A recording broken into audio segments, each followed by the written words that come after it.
देखिए नेक्स्ट है हमारा स्ट्रक्चर ऑफ स्मॉल इंटेस्टाइन।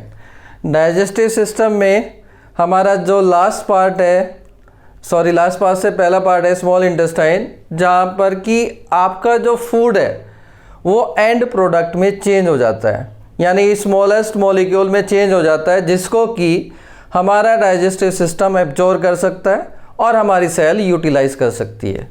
देखिए अगर हम इसकी स्ट्रक्चर देखें स्मॉल इंटेस्टाइन की स्ट्रक्चर में मैं ऑलरेडी बता चुका हूँ 3 पार्ट है, ड्यूडेनम, जेजुनम और इलियम।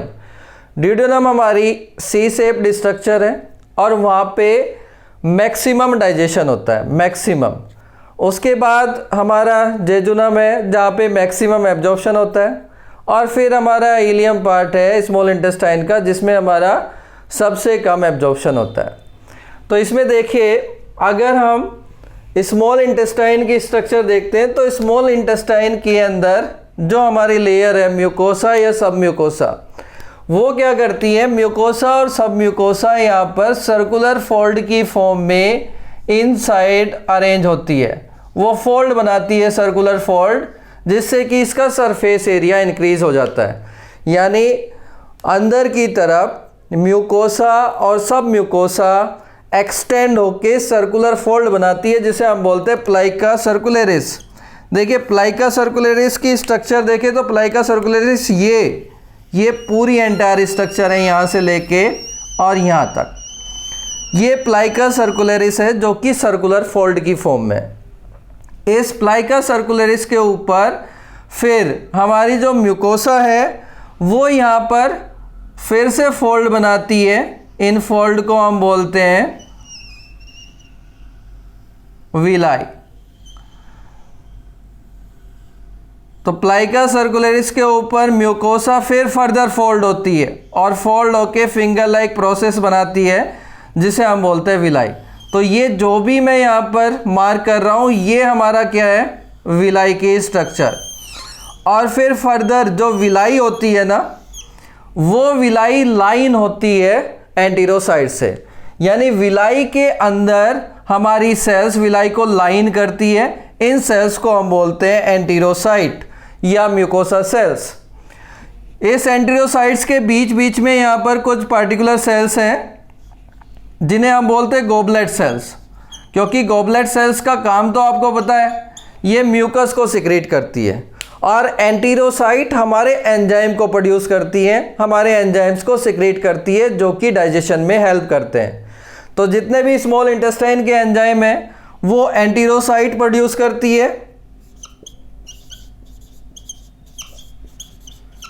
और गोबलेट सेल्स हमारी क्या करती है, ये म्यूकस को सिक्रीट करती है। देखिए जितना भी स्मॉल इंटेस्टाइन जो भी अपना सिक्रीशन देती है उसको हम बोलते हैं सक्कस इंटेरिकस, यानी एंटायर स्मॉल इंटेस्टाइन का जूस, जिसे हम बोलते हैं सक्कस इंटेरिकस। अच्छा, इस सक्कस इंटेरिकस में हमारा पैनक्रियाज और बाइल को हम इंक्लूड नहीं करते, ये सिर्फ स्मॉल इंटेस्टाइन का है, जिसमें कि एंटीरोसाइट्स, गोबलेट सेल्स, ब्रूनर्स ग्लैंड और क्रिप्ट ऑफ लूबरकुन, इन सब का सिक्रीशन है। ये सारा सिक्रीशन मिला के हम क्या टर्म देते हैं, सक्कस इंटेरिकस। तो मैंने बताया कि पहले स्मॉल इंटेस्टाइन में जो पहले स्ट्रक्चर है वो प्लाइका सर्कुलरिस के फोल्ड है, उस प्लाइका सर्कुलरिस पर फिर विलाई है, और उस विलाई पर फिर हमारे एंटीरोसाइट्स है। देखिए अगर मैं यहाँ पर ये स्ट्रक्चर यहाँ रिप्रेजेंट कर रहा हूँ, उसको फर्दर एक्सटेंड कर रहा हूँ, अब मैंने बनाई है ये यहाँ पर विलाई की स्ट्रक्चर, ये विलाई है। तो हमारे बहुत सारे विलाई होते हैं, मिलियंस में विलाई होते हैं, और इन विलाई को जो सेल्स इसकी वाल में होती है विलाई की या लाइन करती है, वो हमारी है एंटीरोसाइट। और एंटीरोसाइट भी ना फर्दर अपनी प्लाज्मा मेम्ब्रेन को एक्सटेंड करती है, और फिर से वहाँ पर माइन्यूट प्रोसेस अराइज होते हैं, जिसे हम बोलते हैं माइक्रोविलाई। तो प्लाइका सर्कुलरिस और विलाई एंड माइक्रोविलाई ये हमारा सरफेस एरिया बहुत ज़्यादा इंक्रीज कर देते हैं, जिससे कि हमारा मैक्सिमम या जल्दी से एब्जॉर्प्शन हो सके। सरफेस एरिया को इंक्रीज करने के लिए ये हमारा पूरा चेंज होता है, यानी प्लाइका सर्कुलरिस, फिर विलाई और फिर माइक्रोविलाई। देखिए जो विलाई है ना, इस विलाई के बीच में यहाँ पर नीचे की तरफ डिप्रेशन होते हैं। इन डिप्रेशन को हम बोलते हैं क्रिप्ट ऑफ लीबरकुन। क्रिप्ट ऑफ लीबरकुन में क्या है कि क्रिप्ट ऑफ लीबरकुन में कुछ स्टेम सेल्स हैं और फिर यहाँ पर कुछ आपकी पनीत सेल्स हैं, पनीत सेल, और कुछ हमारी ऐसी सेल्स हैं म्यूकोसा सेल्स जो कि यहाँ पर वाटर और सोडियम क्लोराइड का सिक्रीशन करती है, वाटर एंड साल्ट को रिलीज करती है। देखिए ये जो हमारी एंटीरोसाइट है ना विलाई की सरफेस पर, ये एंटीरोसाइट हमारी किसके कांटेक्ट में आती है? फूड के कांटेक्ट में। और हमें पता है कि स्मॉल इंटेस्टाइन के अंदर पेरिस्टाल्सिस होता है, तो पेरिस्टाल्सिस की वजह से जो एंटीरोसाइट है वो फूड के कांटेक्ट में आती है। फूड के कांटेक्ट में आने से क्या होगा कि इन पर कंटिन्यूअस इनका मैकेनिकल इंटरेक्शन होता है फूड के साथ। तो 3 और 4 डेज में जितनी भी ये एंटीरोसाइट्स है ये अपना फंक्शन करने के बाद शेड हो जाती है। तो उसके बाद जो यहाँ पर क्रिप्ट ऑफ लीबरकुन में स्टेम सेल्स हैं, स्टेम सेल्स होती है अनडिफरेंशिएटेड सेल्स, वो क्या करती है यहाँ पर कंटिन्यूअस माइटोसिस से डिवाइड करती है और माइटोसिस से डिवाइड करके यहाँ पर नई सेल्स प्रोड्यूस करती है। ये नई सेल्स फिर इस पूरे एंटीरोसाइट जो शेड हो गया उसको रिप्लेस करके नई एंटीरोसाइट्स बना देते हैं। यानी 3 और 4 डेज में हमारी जितनी भी एंटीरोसाइट्स हैं वो शेड हो जाती है, फिर नई जो हमारी एंटीरोसाइट्स बनती है वो स्टेम सेल से बनती है। ठीक है, तो हमारा क्या हुआ, इसमें विलाई है और विलाई के बीच में क्रिप्ट ऑफ लीबरकुन है।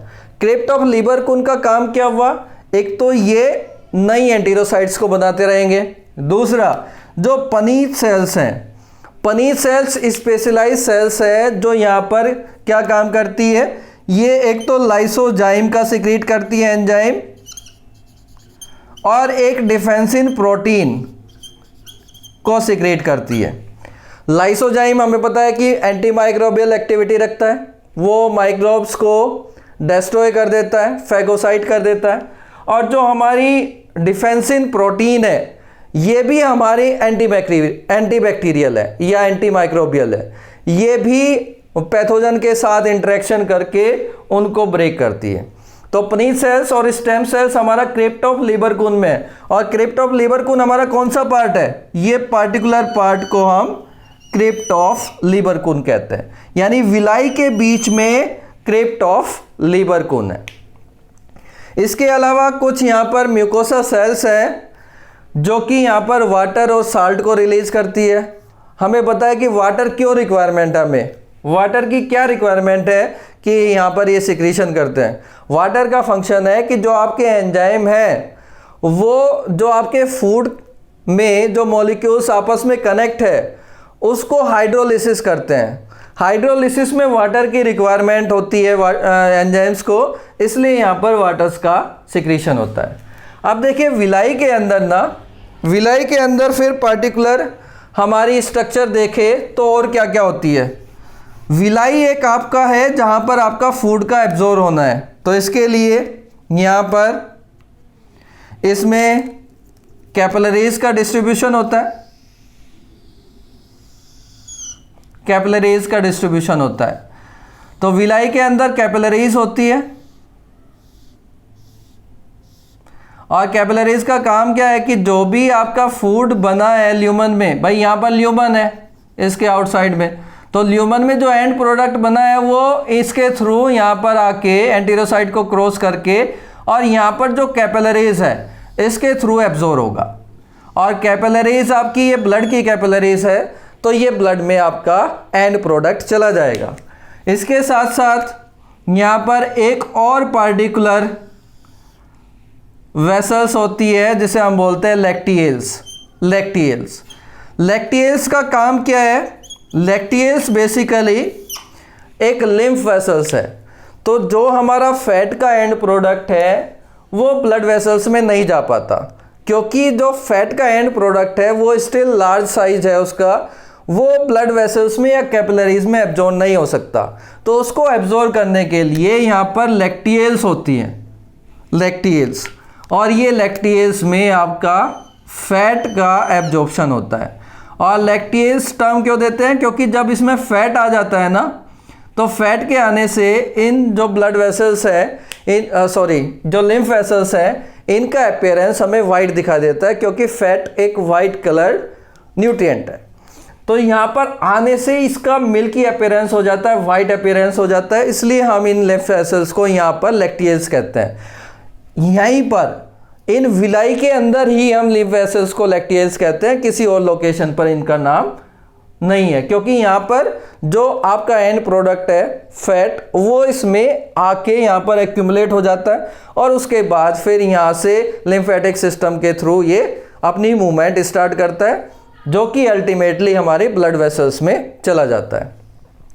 तो हमारा जो स्मॉल इंटेस्टाइन है उसका देखिए मॉडिफिकेशन हमने पहले यहाँ पर देखा। मॉडिफिकेशन मतलब जो म्यूकोसा है वो कैसे फोल्ड होके अपना सरफेस एरिया इंक्रीज कर रही है। पहले प्लाइका सर्कुलरिस, फिर प्लाइका सर्कुलरिस के ऊपर हमारा किसका फोल्ड हुआ, विलाई का, और फिर विलाई में आपके फिंगर लाइक प्रोसेस है जो माइक्रोविलाई। तो अराउंड 600 टाइम्स ये अगर हमारी प्लेन म्यूकोसा होती, फोल्ड नहीं होते, तो कंपैरेटिवली और फोल्ड हो गई, फोल्ड होके सरफेस एरिया इंक्रीज हुआ, तो इस प्रोसेस से अराउंड 600 टाइम्स म्यूकोसा का सरफेस एरिया बढ़ जाता है, जिससे कि वहाँ पर मैक्सिमम एब्जॉर्प्शन हो सके। ठीक है, तो हमारा यही स्ट्रक्चर ऑफ स्मॉल इंटेस्टाइन है, और इसमें कई बार बहुत बार क्वेश्चन भी पूछे गए, जैसे पनीर सेल्स मैंने बताया, पनीर सेल्स पे क्वेश्चन आया हुआ है, और इवन ये एनसीईआरटी में नहीं दिया हुआ है। लैक्टियल्स पे क्वेश्चन पूछा जाता है कई बार, और कई बार एंटीरोसाइट पे क्वेश्चन पूछा जाता है। तो ये सारे आपको जब हम क्वेश्चन डिस्कस करेंगे वो बाद में हम डिस्कस करेंगे। ठीक है, थैंक यू।